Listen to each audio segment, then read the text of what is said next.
الحمد لله وكفى وسلام على عباده الذين اصطفى أما بعد أعوذ بالله من الشيطان الرجيم بسم الله الرحمن الرحيم وإذ ابتلى إبراهيم ربه بكلمات فأتمهن قال إني جاعلك للناس إماما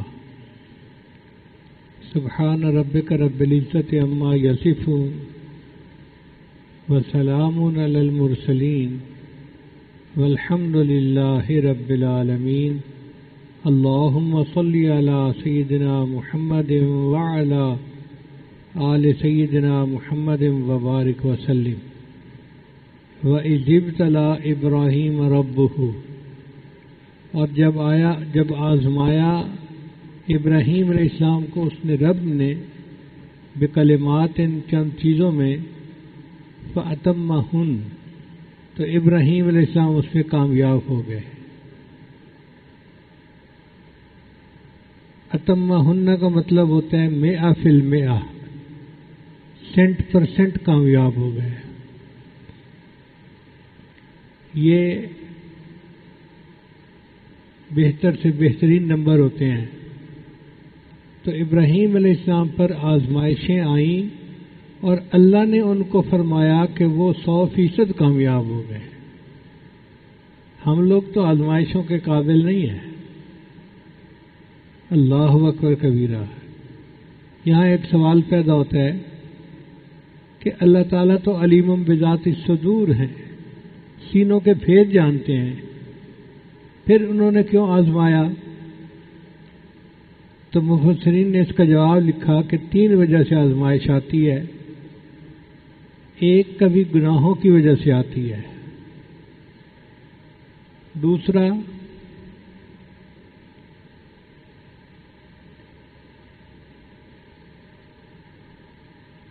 کسی کی قابلیت معلوم کرنے کے لیے اس کو آزماتے ہیں. جیسے استاد سوال پوچھتا ہے طالب علم سے تو مقصد ہوتا ہے بچے کی قابلیت کو معلوم کرنا. اور تیسرا کبھی کبھی تربیتی انداز سے اللہ تعالیٰ بندے کو آزمائشوں میں ڈالتے ہیں تاکہ اس کی تربیت ہو جائے. تو ابراہیم علیہ السلام کی جو آزمائشیں تھیں نا وہ تیسری طرح سے تھیں. اللہ نے ان کو آزمائشوں میں ڈالا ان کی تربیت کرنے کے لیے، چونکہ انسانوں کی تربیت انبیاء کرتے ہیں اور انبیاء کی تربیت اللہ تعالیٰ کرتے ہیں. اس لیے قرآن مجید میں اللہ تعالیٰ نے اپنے نبی صلی اللہ علیہ وسلم سے خطاب کیا لما. یہ جو لما کا لفظ ہے نا یہ سوال ہے، ایسا کیوں؟ تو اللہ تعالیٰ نے فرمایا لما تقولون ما لا تفعلون یا ایھا النبی لما تحرم ما احل اللہ لک تبتغی مرضات ازواجک. لیکن اللہ تعالیٰ جانتے تھے کہ نبی علیہ السلام کے دل میں اللہ کی خشیت اتنی ہے، عظمت اتنی ہے کہ اگر صرف لما سے خطاب کر دیا تو شاید دل برداشت ہی نہیں کر سکے گا. اس لیے اللہ نے فوراً پہلے یا بعد میں مغفرت کا اعلان بھی کر دیا کہ محبوب یہ نہ سوچنا کہ میں ناراض ہوں، میں ناراض نہیں ہوں. لما تحرم ما احل اللہ لک تبتغی مرضات ازواجک واللہ غفور الرحیم. تو دیکھا مغفرت کی ساتھ خوشخبری بھی دے دی. اور کہیں کہیں اللہ تعالیٰ نے پہلے فرما دیا عفا اللہ عنکا، اللہ آپ کو معاف کرے، لما اذنت لہم، آپ نے ان کو کیوں اجازت دی؟ تو یا پہلے مغفرت کا اعلان یا بعد میں مغفرت کا اعلان، تاکہ میرے محبوب کے دل کو تسلی رہے کہ اللہ تعالیٰ تربیت کے لیے لما کا لفظ استعمال تو کر رہے ہیں مگر ناراض نہیں ہیں. اب یہ تربیت اللہ نے اپنے خلیل کی بھی کی، ابراہیم علیہ السلام کی. اللہ اکبر کبیرہ. قرآن مجید میں ابراہیم علیہ السلام کی اتنی اللہ نے تعریفیں کی ہیں، اتنی اللہ نے تعریفیں کی ہیں کہ خلت کا حق ادا کر دیا. ہم لوگوں کو حکم ہے کہ جو بندہ قیامت کے دن قلب سلیم لائے گا وہ اللہ کے ہاں قبول ہوگا. یوم لا ینفع مال ولا بنون الا من اتى اللہ بقلب سلیم.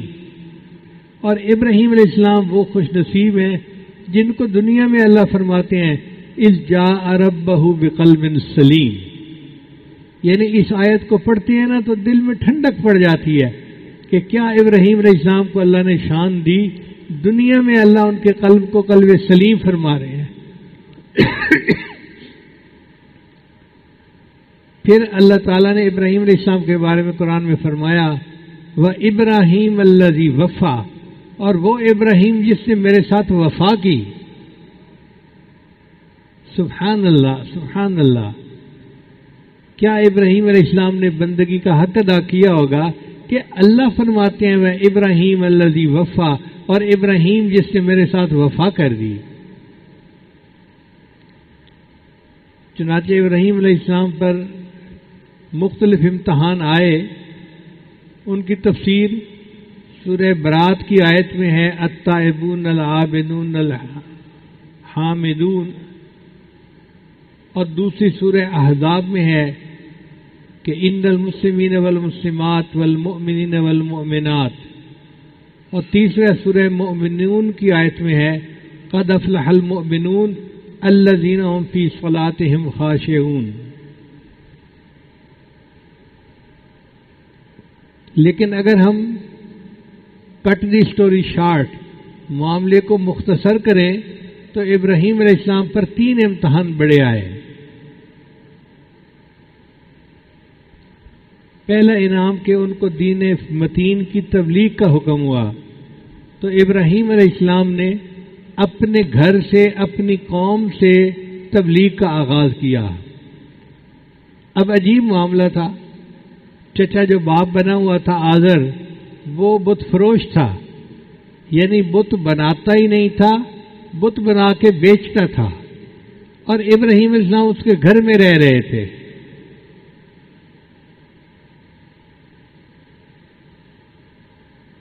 اب وہ بندہ جو بت فروش ہے اس کو بتوں کے خلاف کوئی بات کرنا کتنا مشکل کام ہے. مگر ابراہیم علیہ السلام نے ٹھوس بات کی، مگر بات کرتے ہوئے جو ادب کا مقام تھا اس کو بھی ہاتھ سے نہیں جانے دیا. بات کی یا ابتی، اے میرے ابا جان. یہ یا ابتی کا لفظ بتا رہا ہے کہ واقعی بیٹے کو باپ کے ساتھ جو محبت کا اظہار کرنا چاہیے ابراہیم علیہ السلام نے اس کا بھی حق ادا کر دیا. مگر محبت میں آ کے بندہ بات ڈھیلی کر جاتا ہے، تو ابراہیم علیہ السلام نے بات بڑی ٹھوس کی. یا ابتی، اے میرے ابا جان، انی اراک و قومک فی ضلال مبین، میں آپ کو اور آپ کی قوم کو سری گمراہی میں دیکھتا ہوں. اب بات کتنی پتھر کی طرح ٹھوس ہے، لیکن کر پیار کے انداز میں رہے ہیں.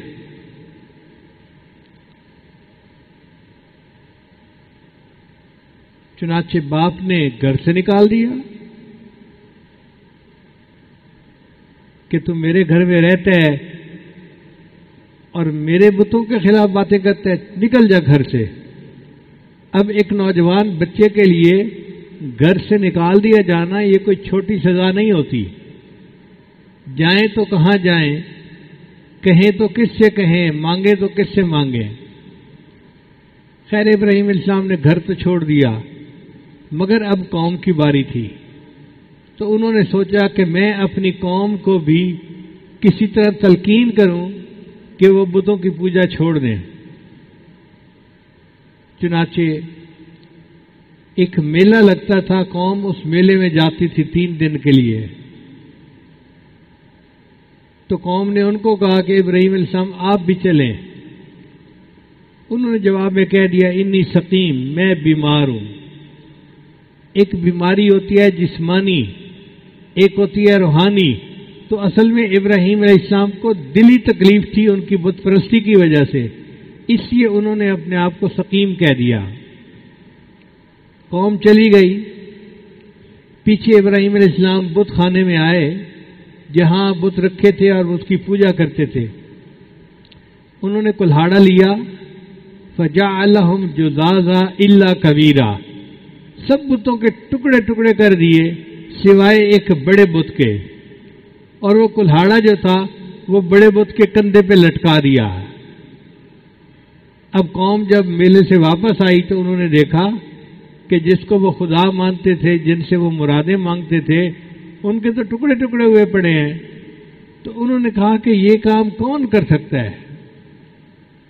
کسی نے کہا انا سمعنا فتى یذکرہم یقال لہ ابراہیم، ہم نے ایک نوجوان کے بارے میں سنا ہے جس کا نام ابراہیم ہے، وہ بتوں کے خلاف باتیں کرتا تھا، اسی نے کیا ہوگا.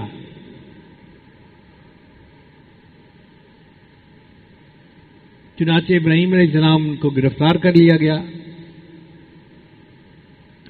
وقت کا بادشاہ جو خود بھی خدائی کا دعویٰ کرتا تھا، اس نے ابراہیم علیہ السلام کو اپنے دربار میں بلا لیا. اب اس نے ابراہیم علیہ السلام سے مناظرہ کیا تو ابراہیم علیہ السلام نے اس کو ایسے مسکت جواب دیے کہ وہ بیچارہ چپ ہو گیا. پہلے تو ابراہیم علیہ السلام نے کہا کہ میرا رب وہ ہے جو جلاتا ہے اور مارتا ہے. اس نے کہا یہ کام تو میں بھی کرتا ہوں. ایک بے گناہ بندے کو موت کی سزا دلوا دی اور ایک بندہ جس کو سزائے موت ملی تھی اس کو معاف کر دیا. کہنے لگا دیکھو اس کو میں نے مار دیا، اس کو میں نے زندہ کر دیا. تو ابراہیم علیہ السلام سمجھ گئے کہ سیدھی انگلی سے گھی نہیں نکلنا، یہ ٹیڑھی انگلی سے نکالنا پڑے گا. تو ابراہیم علیہ السلام نے جواب دیا کہ میرا رب وہ ہے یاتی بالشمس من المشرق فاتی بہا من المغرب، میرا رب وہ ہے جو مشرق سے سورج کو طلوع کرتا ہے، اگر تم خدائی کا دعویٰ کرتے ہو تو مغرب سے طلوع کر کے دکھا دو. فبہت الذی کفر، وہ کافر تو مبہوت ہو کے رہ گیا، لاجواب ہو کے رہ گیا. اب جب بندہ لاجواب ہو جاتا ہے نا تو پھر تشدد پہ اتر آتا ہے. چنانچہ اس کے پاس جواب تو تھا کوئی نہیں. اس نے اپنی قوم سے پوچھا کہ اس کا کیا کرنا چاہیے. قوم نے کہا قالوا حرقوہ وانصروا آلہتکم، اس کو آگ میں جلا دو اور اپنے معبودوں کی مدد کرو. عقل کے ایسے اندھے تھے کہ جن معبودوں سے مدد مانگتے تھے کہتے ہیں کہ ہم ان کی مدد کر رہے ہیں. خیر، نمرود نے اعلان کر دیا کہ اتنے دنوں کے بعد ہم ان کو آگ میں جلائیں گے اور اس کے لیے لوگ لکڑیاں اکٹھی کریں. مفسرین نے لکھا ہے اس وقت کی عورتیں منتیں مانتی تھیں، میرا بیٹا بیمار ہے، اگر صحت یاب ہو گیا میں ابراہیم کی چتا میں 2 من لکڑیاں ڈالوں گی، 5 من لکڑیاں ڈالوں گی، 10 من لکڑیاں ڈالوں گی. یوں لکڑیوں کا ایک انبار لگ گیا، پہاڑ بن گیا. اب ان لکڑیوں کو آگ لگانی تھی. آگ تو لگا دی مگر آگ اتنی زیادہ تھی کہ کوئی قریب بھی نہیں جا سکتا تھا. تو ابراہیم علیہ السلام کو کس طرح ڈالے؟ نمرود نے ان کو ایک جھولے میں بٹھایا کہ ہم ان کو جھولا جھلائیں گے اور یہ جب جھولا آگ کے پاس جائے گا نا تو ہم اس کو کھول دیں گے اور یہ آگ کے اندر جا کے گریں گے. اب اندازہ لگائیے کہ آگ کا پہاڑ آنکھوں کے سامنے نظر آ رہا ہے اور ابراہیم علیہ السلام اکیلے ہیں اور ان کی حمایت میں کوئی بات کرنے والا ایک بھی بندہ موجود نہیں ہے. مگر ابراہیم علیہ السلام نے اللہ پہ توکل کی اور اس کے لیے تیار ہو گئے. آپ خود اندازہ لگائیے کہ جب ان کو جھولے میں بٹھایا گیا ہوگا ان کی دل کی کیفیت کیا ہوگی کہ مجھے آگ میں پھینکا جائے گا اور چند منٹ کے اندر میں آگ سے جل کے کباب بن جاؤں گا. اللہ کی شان دیکھیں کہ جب جھولے کو جھلا دیا گیا تو جبرائیل علیہ السلام جو اللہ کے فرشتے ہیں اور ان کے کاموں میں سے ایک کام یہ بھی ہے کہ انبیاء کی اور مومنوں کی دنیا میں مدد فرماتے ہیں. تو انہوں نے اللہ تعالیٰ سے عرض کی یا اللہ آپ کے خلیل کو آگ میں ڈالا جا رہا ہے، اگر آپ اجازت دیں تو میں ان کی مدد کروں. اللہ نے فرمایا ہاں اگر وہ مدد قبول کرتا ہے تو تم ان کی مدد کرو۔ جبریل علیہ السلام کو اللہ نے ایسے پر عطا فرمائے ہیں کہ وہ اڑتے ہیں اتنی تیزی کے ساتھ کہ اگر بارش کا قطرہ زمین سے ایک بالش اوپر ہو تو بارش کے قطرے کے زمین پر گرنے سے پہلے وہ سدرۃ المنتہا سے زمین پر آ کر پھر واپس جا سکتے ہیں۔ چنانچہ ابراہیم علیہ السلام اس وقت ان کے پاس جبریل علیہ السلام آئے اور جبریل السلام نے آ کے کہا اللہ کا حاجہ کیا آپ کو میری مدد کی ضرورت ہے؟ اب بتائیں کہ بندے کو جھلا دیا گیا، سامنے آگ ہے، چند لمحوں کی بات ہے، اور اس وقت ایک فرشتہ آ کے پوچھتا ہے جی آپ کی میں مدد کر سکتا ہوں تو ابراہیم علیہ السلام نے کہا کہ حسبی ان سؤالی علمہ بحالی، کہ جو اللہ کو معلوم ہے کہ میں کس حال میں ہوں یہ بات مجھے تم سے سوال کرنے سے روک رہی ہے۔ میں تم سے کوئی سوال نہیں کرتا اس لیے کہ میرے اللہ کو معلوم ہے میرے ساتھ ہو کیا رہا ہے۔ اس کو پنجابی میں کہتے ہیں جے سونا میرے دکھ وچ راضی تے میں سکھ نو چلے ڈاواں، جے سونا میرے دکھ وچ راضی تے میں سکھ نو چلے ڈاواں۔ تو ابراہیم علیہ السلام نے یہی بات کی کہ اگر میرا اللہ راضی ہے کہ میں آگ میں جل جاؤں تو میں اس پہ راضی ہوں۔ اب جب ابراہیم علیہ السلام نے جبرائیل علیہ السلام کو بھی انکار کر دیا تو اللہ فرماتے ہیں کہ پھر ہم نے ارادہ کیا ابراہیم کی مدد کا، قلنا ہم نے کہا یا نار کونی بردم و سلام علی ابراہیم، ہم نے کہا اے آگ ابراہیم کے اوپر ٹھنڈی سلامتی والی ہو جا۔ مفسرین نے لکھا کہ اگر اللہ فرماتے کہ ٹھنڈی ہو جا تو آگ برف کی طرح ٹھنڈی ہوتی اور ابراہیم علیہ السلام فریز ہو جاتے۔ اللہ نے دو لفظ استعمال کیے، بردم و سلامہ، سلامتی والی، چنانچہ اللہ نے آگ کو ایئر کنڈیشن بنا دیا اور ابراہیم علیہ السلام ظاہر میں تو آگ میں گرے اور اللہ نے وہاں ان کو اس طرح رکھا جس طرح کوئی ایئر کنڈیشن میں رہتا ہے۔ اب جتنے دن اللہ نے چاہا 40 دن یا جو بھی تھا ابراہیم السلام آگ میں رہے اور ان کا بال بھی بیکا نہیں ہوا اور بالآخر ان کو خیریت کے ساتھ آگ سے نکال لیا گیا۔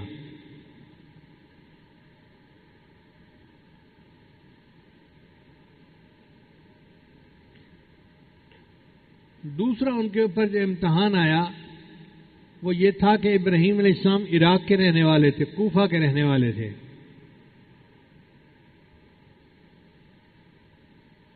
اللہ نے حکم دیا کہ اپنی بیوی کو لے کر تم شام جاؤ۔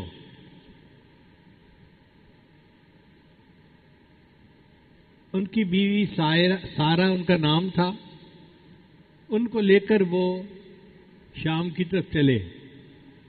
راستے میں ایک بدبخت بادشاہ تھا، اس نے اپنی پولیس کو حکم دیا ہوا تھا کہ تم جہاں کہیں کسی خوبصورت عورت کو دیکھو تو مجھے اطلاع دو، میں اس عورت کو پکڑوا لوں گا اور اس کے ساتھ منہ کالا کروں گا۔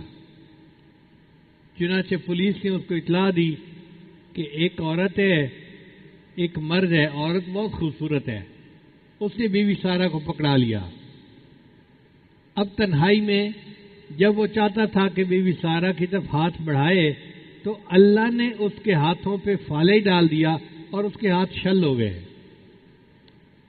اس سے بادشاہ پریشان ہو گیا تو بادشاہ کی ایک بیٹی تھی جس کا نام تھا ہاجرہ، اس نے ابراہیم علیہ السلام سے معافی بھی مانگی اور اپنی بیٹی ان کو باندی کے طور پہ خدمت کے لیے پیش بھی کر دی۔ چنانچہ ابراہیم علیہ السلام اپنے وطن پہنچے۔ اب وطن پہنچ کے ابراہیم علیہ السلام دعائیں کر رہے تھے کہ یا اللہ مجھے اولاد کی نعمت عطا فرما۔ اللہ نے ان کو اولاد عطا فرما دی۔ بی بی ہاجرہ کے ہاں ایک بیٹا ہوا جس کا نام اسماعیل رکھا گیا۔ اسماعیل، اسما کا مطلب ہوتا ہے سن اور ایل کا مطلب ہوتا ہے اللہ، تو اسماعیل کا مطلب سن میرے اللہ۔ اب چھوٹا بچہ کتنا معصوم ہوتا ہے اور کتنا پیارا ہوتا ہے، ماں باپ کی تو جان اس میں اٹکی ہوتی ہے۔ ہم نے دیکھا کہ چھوٹا بچہ تکلیف میں ہونا تو اس کے رونے پہ ماں باپ روتے ہیں اور اس کے ہنسنے سے ماں باپ ہنستے ہیں، اس کی تکلیف برداشت نہیں ہوتی۔ اب اس چھوٹے سے بچے کو اور اس کی والدہ کو اللہ نے حکم دیا، اے میرے ابراہیم ان کو جا کے ایک ویرانے کے اندر چھوڑ کے آؤ، ایک ایسی جگہ بوادن غیر ذی زرع، جہاں پہ نہ درخت ہے نہ کھیتی ہے، کوئی سائے کی چیز ہی نہیں، ان کو وہاں چھوڑ کے آؤ۔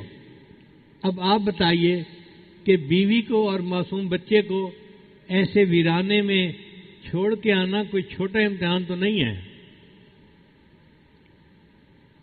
ہم لوگوں کے گھر والے اپنے گھر میں ہوتے ہیں، محفوظ ہوتے ہیں، لیکن پھر بھی ہم باہر کہیں نکلتے ہیں نا تو فکر رہتی ہے کہ اللہ خیر رکھے۔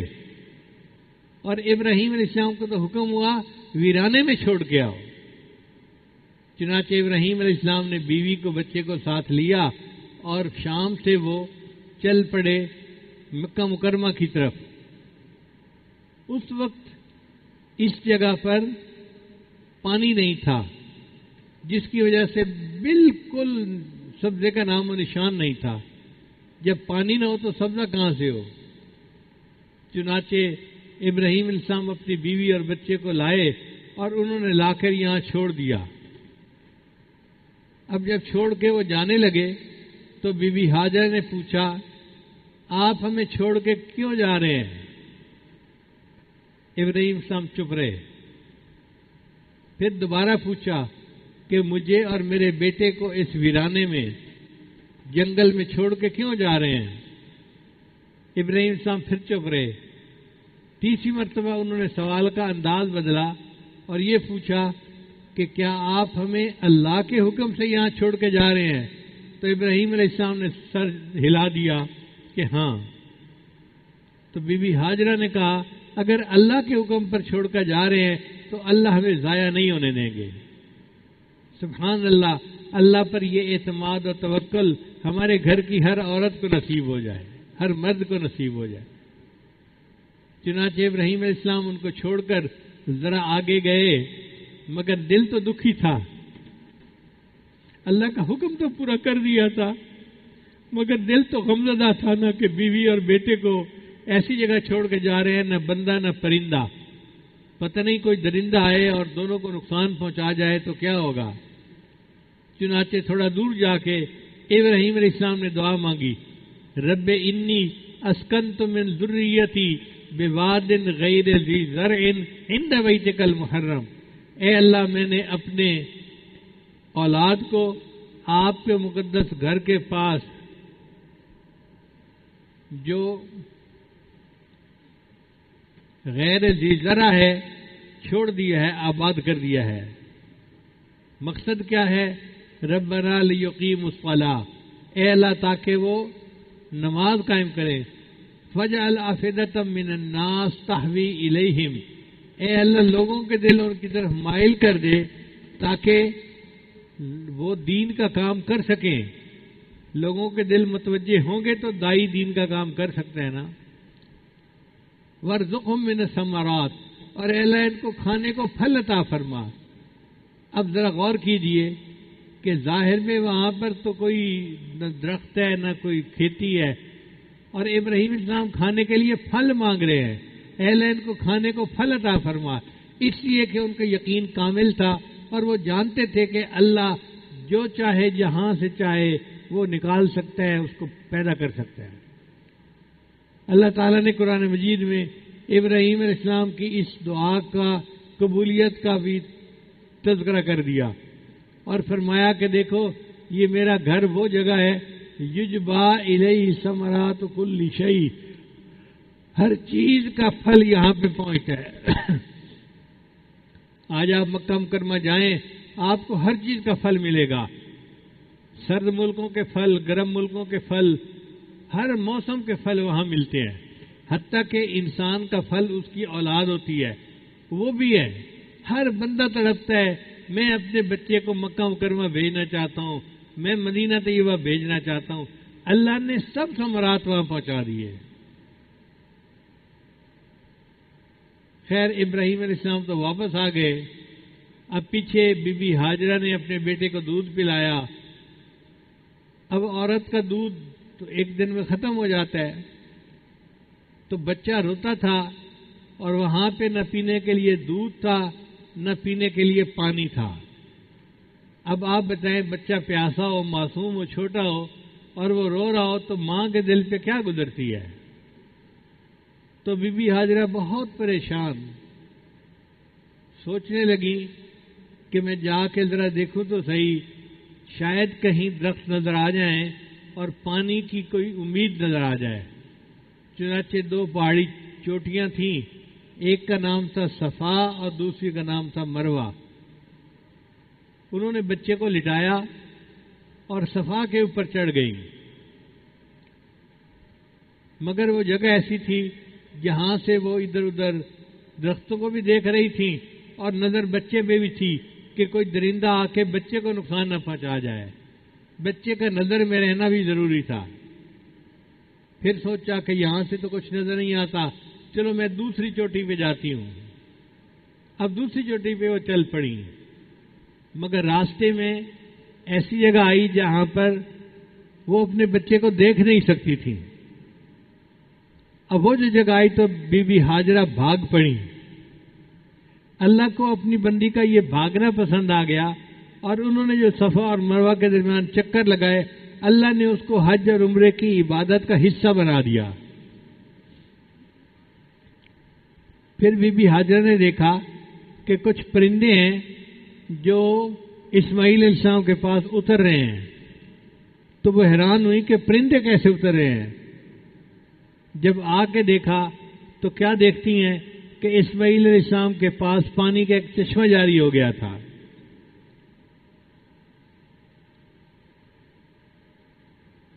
اب پانی نیچے سے آ رہا تھا اور پھیل رہا تھا. تو بی بی ہاجرہ نے چند پتھر ارد گرد رکھے اور اس کو کہا زم زم. زم زم کا مطلب ہوتا ہے ٹھہر جا ٹھہر جا. یہ زمزم کا چشمہ تھا جو جاری ہو گیا. اب وہاں پانی ملنے لگا. جب پانی ملنے لگا تو بی بی ہاجرہ نے وہاں قیام کر لیا. ایک قبیلہ تھا بنو جرہم، وہ قریب رہتا تھا. پانی کی وجہ سے وہ بھی بہت خوش ہو گئے، بلکہ اب قافلے جو آتے جاتے تھے نا شام کی طرف، وہ یہاں آ کر رکتے تھے اور یہاں پانی پیتے تھے، پانی سے نہاتے تھے اور سیراب ہوتے تھے. تو یہاں پر ایک بستی بننے لگ گئی، اس کا نام مکہ مکرمہ پڑ گیا. جب اسماعیل علیہ السلام ذرا بڑے ہوئے، جوان ہوئے، تو اللہ نے ابراہیم علیہ السلام کو حکم دیا کہ میرے گھر کی تعمیر کرو، تعمیر نو. یہ بیت اللہ کو سب سے پہلے فرشتوں نے بنایا تھا، پھر اس کے بعد آدم علیہ السلام نے بنایا تھا. پھر یہ سلسلہ چلتے چلتے ابراہیم علیہ السلام کے زمانے میں بیت اللہ کی بنیادیں تو تھیں، لیکن عمارت بوسیدہ ہو کے گر گئی تھی. تو اللہ نے حکم دیا اے میرے خلیل میرے گھر کو بناؤ. تو ابراہیم علیہ السلام نے اپنے بیٹے کے ساتھ مل کر بیت اللہ کو تعمیر کیا، معمار کعبہ بنے. قرآن مجید میں ہے وَإِذْ يَرْفَعُ إِبْرَاهِيمُ الْقَوَاعِدَ مِنَ الْبَيْتِ وَإِسْمَاعِيلُ. یاد کرو اس وقت کو جب ابراہیم اور اسماعیل میرے گھر کی بنیادیں کھڑی کر رہے تھے. اب ہم تو بنیاد کھڑی کر کے خوش ہو جاتے ہیں، جی ادارہ بن گیا، عمارت کھڑی ہو گئی، مگر اصلی بات آگے ہے کہ ابراہیم علیہ السلام نے دعا مانگی ربنا تقبل منا، اے اللہ اس کو ہم سے قبول کر لیجئے. اصل چیز قبولیت ہے. اگر قبولیت نہ ہوگی تو ادارے بنانے کا کیا فائدہ. پھر انہوں نے دعا مانگی ربنا وجعلنا مسلمین لک ومن ذریتنا امۃ مسلمۃ لک. اے اللہ ہمیں بھی مسلمان بنا دے. مسلمان سے مراد تسلیم کرنے والا، بات ماننے والا. اور ہماری اولاد میں سے بھی ایک ماننے والوں کی جماعت کر دے. یہ فرق ہوتا ہے. دنیا دار اولاد کے لیے اللہ سے دنیا مانگتے ہیں اور اللہ والے اولاد کے لیے اللہ سے آخرت مانگتے ہیں. تو ابراہیم علیہ السلام نے دعا مانگی, اے اللہ میری آنے والی اولاد میں اپنے فرمانبردار بندوں کی ایک جماعت بنا دے.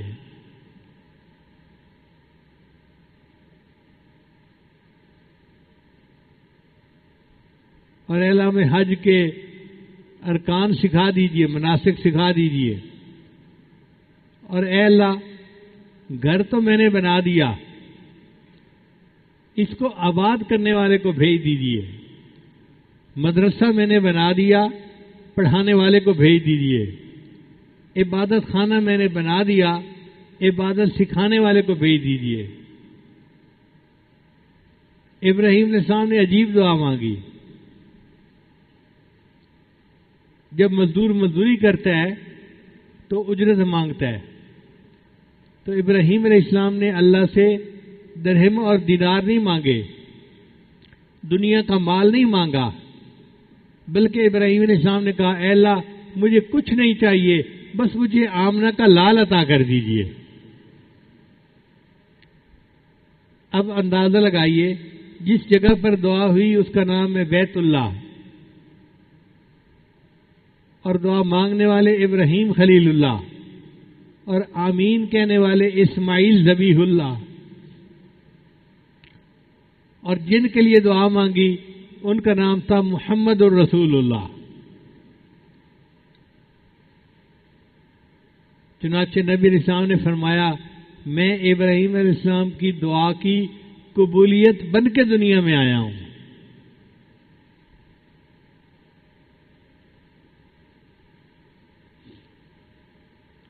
پھر ایک تیسرا امتحان بھی آیا. وہ امتحان اس سے بھی زیادہ مشکل تھا کہ جب اسماعیل علیہ السلام کی عمر 12-13 سال ہوئی تو اللہ نے خواب میں ابراہیم علیہ السلام کو حکم دیا اپنے بیٹے کو میرے نام پہ ذبح کرو. اب جس بیٹے کا کانٹا چبھنا باپ سے برداشت نہیں ہوتا, اس بیٹے کو ذبح کرنا یہ کتنا مشکل کام ہے. مگر ابراہیم علیہ السلام چونکہ نبی تھے اور انبیاء کے خواب سچے ہوتے ہیں, انہوں نے بیٹے کو بلایا اور بیٹے کو بلا کر کہا یا بنی انی اری فی المنام, میں نے خواب میں دیکھا ہے انی اذبحک کہ میں تمہیں ذبح کر رہا ہوں, فانظر ماذا تری, تو بتا تیری کیا رائے ہے. مفسرین نے لکھا کہ ابراہیم علیہ السلام نے یہ نہیں کیا تھا کہ تو مانتا ہے تو میں ذبح کروں گا, نہیں مانتا تو میں نہیں کروں گا, بلکہ ابراہیم علیہ السلام نے اس لیے پوچھا تھا بیٹا مجھے تیرے ذہن کا پتہ چل جائے, اگر تو مانتا ہے تو ماننے والوں جیسا سلوک کروں گا, اور اگر نہیں مانتا تو نہ ماننے والا سلوک کروں گا, مگر میں نے تجھے اللہ کے نام پہ ذبح ضرور کرنا ہے.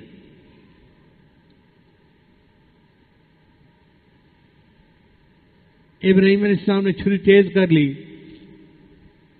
اسماعیل علیہ السلام دیکھ رہے ہیں کہ چھری تیز ہو رہی ہے, مگر ان کے دل میں بھی اللہ کی محبت بہت تھی. وہ بھی تڑپ رہے تھے کہ جان تو دینی ہے, اللہ کے نام پہ جان دے تو اس سے بہتر اور کیا ہو سکتا ہے. جان دی ہوئی اسی کی تھی, حق تو یہ ہے کہ حق ادا نہ ہوا. ہم تو جان بھی دے دیں اللہ کے نام پر تو حق ادا پھر بھی نہیں کر سکتے اللہ کا.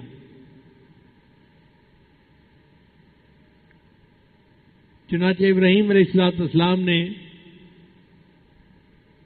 اپنی آنکھوں پہ پٹی باندھ لی. اگر میں بچے کو تڑپتا ہوا دیکھوں گا یا خون جسم سے نکلتا دیکھوں گا تو پھر میرا ہاتھ رک جائے گا. چھری کو تیز کر لیا, آنکھوں پہ پٹی باندھ لی. اب بیٹے کو لٹانا تھا تو عام طور پہ چت لٹاتے ہیں جانور کو, مگر اگر چت لٹاتے تو بیٹے کا چہرہ آنکھوں کے سامنے ہوتا, پھر اس پہ چھری کیسے چلاتے. تو ابراہیم علیہ السلام نے اس بچے کو کروٹ کے بل لگایا. فلما اسلم وتلہ للجبین, جبین کہتے ہیں یہ جو حصہ ہوتا ہے, للجبہ جبینان, یہ ماتھا ہے اور اس کی 2 جبینیں ہیں. تو ابراہیم علیہ السلام نے ان کو اس طرح لٹایا کہ منہ ادھر تھا اور پیٹھ ادھر تھی. اب ابراہیم علیہ السلام نے چھری چلانی شروع کی. اللہ کی شان دیکھیے کہ ابراہیم علیہ السلام نے بیٹے سے پوچھا کہ بیٹا اب میں تجھے ذبح کر رہا ہوں، تیری کوئی آخری خواہش ہو تو بتا. تو اسماعیل علیہ السلام نے جواب دیا ابو جان جب آپ مجھے ذبح کر لیں تو میرے کپڑوں کو لے کے جائے اور میری امی کو دکھا دینا کہ آپ کا بیٹا اللہ کے نام پہ قربان ہو گیا ہے.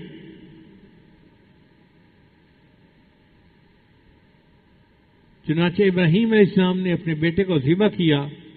جب ذبح کر کے آنکھوں سے پٹی کھولی تو کیا دیکھا کہ اسماعیل علیہ السلام تو صحیح سلامت ہیں اور ان کی جگہ اللہ نے جنت سے ایک مینڈا بھیج دیا تھا، وہ قربان ہو گیا. اب اس امتحان کے بارے میں اللہ فرماتے ہیں ان ھذا لہو البلاء المبین، یہ بہت بڑی آزمائش تھی ابراہیم علیہ السلام پر. اب بتائیں اللہ تعالیٰ کتنے بڑے ہیں؟ جب اللہ کسی آزمائش کو بڑا کہے تو وہ کتنی بڑی ہوگی. ان ھذا لہو البلاء المبین وفدیناہ بذبح عظیم. پھر اللہ فرماتے ہیں کہ ابراہیم علیہ السلام نے یہ قربانی کر کے دکھائی. سلام علی ابراہیم، ابراہیم تجھ پہ سلامتی ہو، ابراہیم تجھے شاباش ہو. جیسے عورتیں دعائیں دیتی ہیں نا کہ بیٹا تم جیتے رہو، تمہیں شاباش ہو، یہی سلام علی ابراہیم کا معنی ہے. اللہ فرماتے ہیں میرے ابراہیم تو نے اتنی بڑی قربانی کر کے دکھائی، سلام علی ابراہیم، ابراہیم تیرے اوپر سلامتی ہو. اور یہ قربانی ہمیں اتنی پسند آئی وَتَرَكْنَا عَلَيْهِ فِي الْآخِرِينَ، ہم نے اس کو قیامت تک کے لیے جاری و ساری کر دیا. چنانچہ ہم عید الاضحیٰ پہ جو جانور قربان کرتے ہیں وہ ابراہیم علیہ السلام کی سنت کی یاد کرتے ہیں. اب ابراہیم علیہ السلام تینوں امتحانوں میں کامیاب ہو گئے. اللہ تعالیٰ نے ان کو اعلیٰ ترین مقام دیا. کیا فرمایا؟ انی جاعلک للناس اماما، اے میرے ابراہیم میں تجھے انسانوں کا امام بناتا ہوں. آپ اندازہ لگائیے ابراہیم علیہ السلام کی اولاد میں 18,000 کے قریب علماء پیدا ہوئے. کسی کی اولاد میں ایک ولی ہونا تو وہ خوشی سے پھولا نہیں سماتا. اللہ نے ان کو ابو الانبیاء بنایا کہ وہ ہزاروں انبیاء کے باپ دادا کہلائے. اب 3 باتیں لب لباب ہیں کہ اگر کوئی ہم سے پوچھے کہ اللہ تعالیٰ بندے کو حج پہ کیوں بلاتے ہیں تو ایک فکرے میں اس کا جواب یہ ہے کہ اللہ تعالیٰ چاہتے ہیں کہ ملت ابراہیمی کو مزاج ابراہیمی کا پتہ چل جائے. ملت ابراہیمی کو مزاج ابراہیمی کا پتہ چل جائے. اور مزاج ابراہیمی کیا تھا؟ اللہ فرماتے ہیں اذ قال لہ ربہ اسلم، جب رب نے ان کو کہا کہ تم تسلیم کرو، سر جھکاؤ، قال اسلمت لرب العالمین، فرمایا کہ میں اللہ کے سامنے سر جھکاتا ہوں. یہ ہے مزاج ابراہیمی کہ جو حکم خدا ہے اس کے سامنے سر جھکا دینا اور اپنی خواہشات کو چھوڑ دینا. چنانچہ ابراہیم علیہ السلام نے اللہ کی بات کو تسلیم کیا اور اللہ کے سامنے سر جھکا دیا. دیکھیں اللہ نے ان کو کتنا انعام دیا. پہلی بات دیکھیں کہ ان کو باپ نے اپنے گھر سے نکال دیا تھا تو اللہ نے اس کے بدلے ان کو ابو الانبیاء بنا دیا. انبیاء کا باپ، ان کی اولاد میں انبیاء پیدا کر دیے. واہ میرے اللہ تیری قدردانی کی بھی انتہا ہے. پھر دوسری بات، انہوں نے گھر کو چھوڑا تھا، انہوں نے اپنے گھر کو چھوڑا، اللہ نے ان کو کعبہ کا متولی بنا دیا. کتنی عزت کی بات ہے کہ اللہ نے اپنے گھر کا انچارج ان کو بنا دیا. میرے ابراہیم تو نے گھر چھوڑا ہے نا، میں تجھے سب سے افضل گھر کا نگران بناتا ہوں. اور قوم نے ان کو اپنی طرف سے بڑا ذلیل کر کے نکالا تھا، مگر اللہ نے انتہائی عزت عطا فرمائی. اللہ فرماتے ہیں انی جاعلک للناس اماما، اے میرے ابراہیم میں تجھے انسانوں کا امام بناتا ہوں۔ اللہ تعالیٰ بڑے قدردان ہیں۔ اللہ تعالیٰ ہمیں توفیق دے کہ ہم بھی اس کی سامنے اپنی گردنوں کو جھکائیں اور شریعت کے مطابق زندگی گزاریں، تاکہ اللہ تعالیٰ کی بھی ہمارے اوپر رحمت کی نظر ہو جائے۔ یہ بازی عشق کی بازی ہے، جو چاہو لگا دو ڈر کیسا۔ یہ بازی عشق کی بازی ہے، جو چاہو لگا دو ڈر کیسا۔ گر جیت گئے تو کیا کہنے، گر ہار گئے تو مات نہیں۔ اللہ کے راستے میں انسان منزل پہ پہنچ گیا تو یہ کیا کہنے والی بات ہے، اور اگر راستے میں ہی موت آ گئی تو پھر بھی اس میں ناکامی نہیں ہے، کیونکہ ہم اللہ کے راستے کی طرف چل رہے ہیں۔ لہذا ہمیں آج یہ نیت کرنی چاہیے، اے اللہ آج کے بعد آپ کے حکموں کے مطابق زندگی گزاریں گے، اور ہمارے پچھلے گناہوں کو آپ معاف کر دیجئے، اور آئندہ ہمیں نیکی کی زندگی گزارنے کی توفیق عطا فرمائیے۔